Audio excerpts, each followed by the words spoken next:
E aí, pessoal, beleza? Primeira aula de 2021, né? Passei um tempinho aí sem postar na época das festas, mas voltei e hoje nós vamos aprender sobre bibliotecas no nosso código, tá? Bom, antes de começar o recadinho de sempre, já deixa aquele like, se inscreve se não for inscrito, marca o sininho para as próximas aulas, beleza? Pode comentar à vontade as suas dúvidas, tá bom? Antes de eu começar a explicar sobre as bibliotecas, eu quero mostrar uma coisa muito interessante que eu descobri e compartilhar com vocês, né? Eu fui gravar essa aula e eu descobri que o Portugal tá com um problema para rodar na minha máquina. E eu não tô conseguindo fazer ele rodar, né? Deve ser algum problema de versão, enfim, eu não fui atrás para arrumar.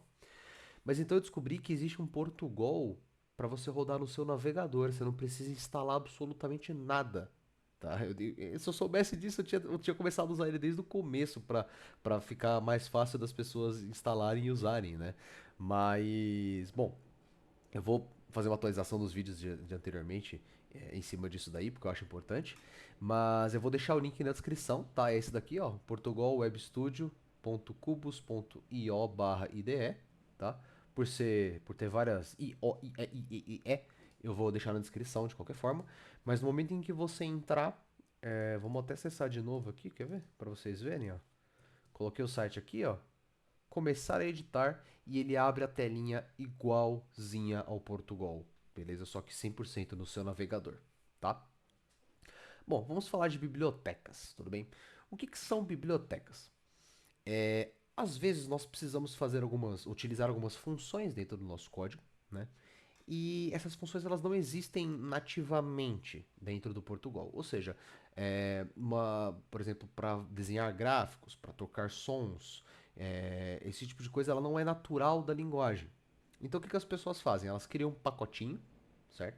Esse pacotinho tem as funções dentro desse pacotinho e disponibilizam esse pacote para você falando, ó, usa aqui minha biblioteca, né?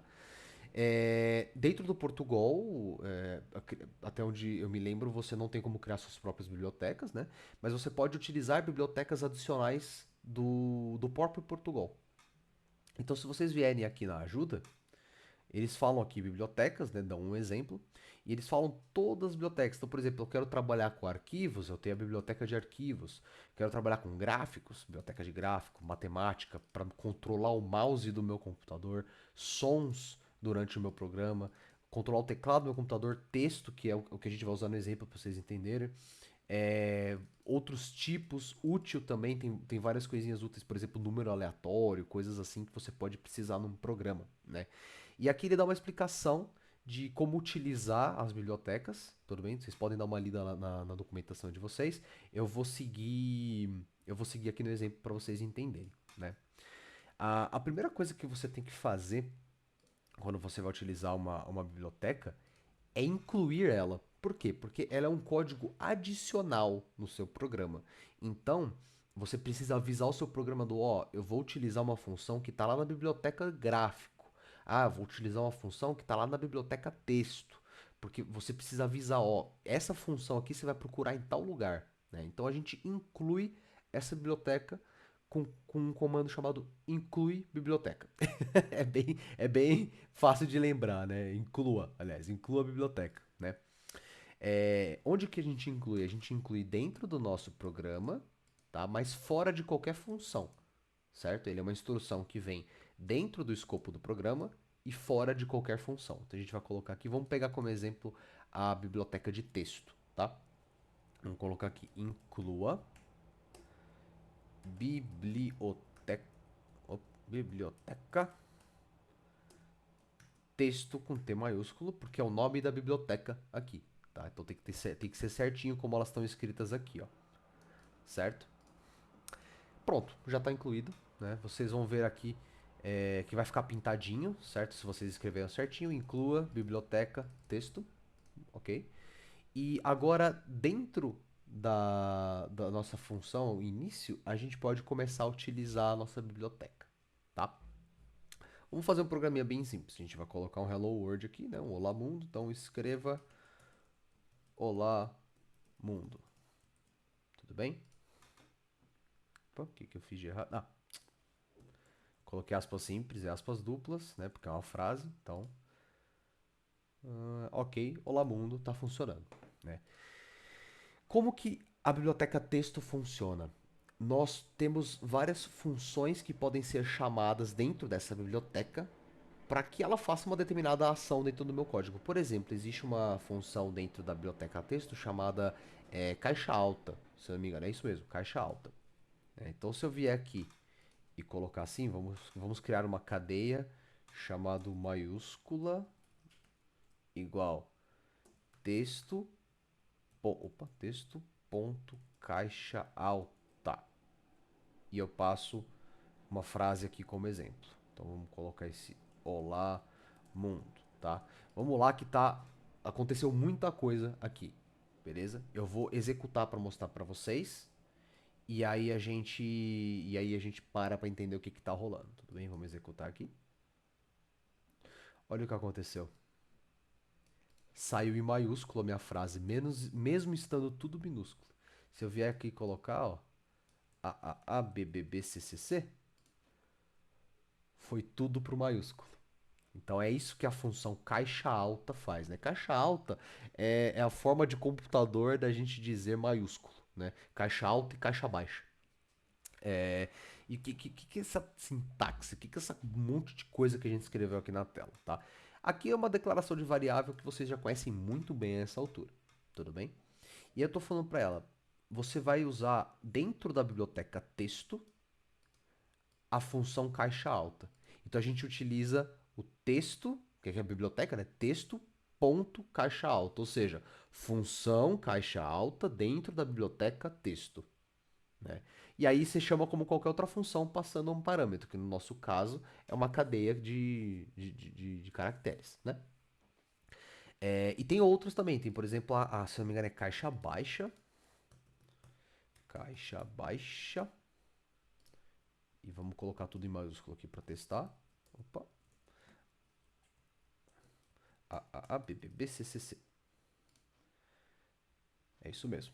AAABBBCCC. Certo? E de novo a gente está colocando aqui texto, ponto, caixa baixa. Tá? É sempre assim que você chama uma função dentro de uma biblioteca. Vamos ver, por exemplo, aqui ó, nos exemplos de código, tem a biblioteca matemática. Ó, eu quero fazer. Deixa eu ver. Arredondamento. Arredondamento é legal, quer ver? Ó? Olha como chama a função aqui, ó. Arredondar. Tá? Então vamos fazer assim. Eu tenho um número real. Esse número real vamos chamar de número grande, certo? Vamos chamar de, mano, vai chamar não, vamos dar o valor de 5.28768906754. Pronto, é um número gigante, gigante. Mas eu quero arredondar ele para duas casas decimais, ou seja, vai ficar só 5.20 alguma coisa, né? Ou 30 alguma coisa, dependendo do que ele acha que ele tem que arredondar. Como é que a gente faz isso? Primeiro, a gente inclui a biblioteca de matemática. Então aqui, ó, inclua a biblioteca matemática, tá? E aí depois, agora a gente vamos fazer um outro real aqui chamado arredondado é igual matemática ponto arredondar e o número que eu quero arredondar passando para ela, né, é o primeiro parâmetro da função. E o segundo parâmetro é quantas casas decimais eu quero, no nosso caso, duas. Certo? E aí vamos escrever aqui, ó. Escreva número grande. Opa, desculpa. Escreva arredondado. Né? Vamos executar. Olha lá, ele arredondou para 5.29. Ah, faz de conta que eu quero só uma casa decimal. Arredondou para 5.3. Puta, não quero nenhuma casa decimal. Ele vai jogar para 5. Exatamente. Entenderam? Ah, quero 5 casas decimais. Então vamos ver como é que vai ficar. Ah, 5, 28, 7, 69. Isso aqui é muito legal para quando você está fazendo cálculos matemáticos que podem dar números exorbitantes, né? Você fez uma divisão que vai dar uma dízima periódica gigantesca, alguma coisa muito complexa. Você reduz e fala: olha, bacana, tá? Mas eu não quero que você imprima todos os 77 números que deram depois da vírgula. Eu quero só dois. Então você utiliza o matemática ponto arredondar, que é uma das funções dentro da matemática, né? E existe mais uma funcionalidade bacana da biblioteca, que é você dar um apelido para essa biblioteca. Você resume o nome dela. Isso é legal porque o seu código fica mais fácil de se ler, certo? Então, vamos fazer aqui, por exemplo, como que a gente faz isso, né? Depois de incluir a biblioteca X, né, a biblioteca que você quer matemática, você coloca dois sinais de menos, um sinal de maior, para a gente desenhar uma setinha, né? Dois menos, maior, e o apelido que eu quero dar para a biblioteca. Então vamos chamar de M, de matemática, tá? E agora aqui, ao invés de escrever matemática, ponto arredondar, eu posso só colocar M ponto arredondar. Vamos ver? Funciona igualzinho. E nosso código ficou muito mais fácil de ler, né? Por favor, muito mais fácil do que aqui matemática, não sei o que lá. Não, M, tá? Eu dei um apelidinho. É necessário? Não. Como vocês viram, a gente conseguiu executar o código numa boa, sem colocar esse apelido. Só que se você for fazer um código muito grande, de novo aquele exemplo, puta, fiz um programão, 300 linhas, e nossa, eu chamo 5 vezes a função matemática, não sei o que lá, a biblioteca matemática, por linha, talvez seja interessante colocar o Mzinho lá no final, ou o que você quiser. Você pode chamar de mate, por exemplo, se fizer mais sentido para você lembrar. Então a gente muda aqui para mate. Pronto, executou da mesma forma. Beleza? Brinquem um pouco. Vejam os exemplos de biblioteca, tem muita coisa aqui nos exemplos, ó. Tem da matemática, tem vários exemplos de texto, olha aqui, ó. Dá para ver o tamanho de um texto, dá para pesquisar um texto dentro de outro texto. O caixa baixa, caixa alta que a gente fez, substituir um texto dentro de outro texto, né? Tem muita coisa legal para brincar. A útil lá que eu tinha comentado para vocês, ó, aguardar um tempo para continuar a execução, né? Falar o tamanho de um vetor de uma matriz, sortear um número, né? Tem muitas coisas bacanas para a gente brincar aqui dentro das bibliotecas, tudo bem? Eu vou encerrar por aqui. Na próxima aula, a gente vai fazer uma brincadeirinha, um programinha juntando duas bibliotecas, duas ou três, eu vou ver ainda, e para vocês entenderem como elas podem ser utilizadas na prática, beleza? Encerrando por aqui, pessoal, muito bom estar de volta com vocês. Feliz 2021 para todo mundo. Deixa o seu like, para você não custar nada, para mim ajuda demais.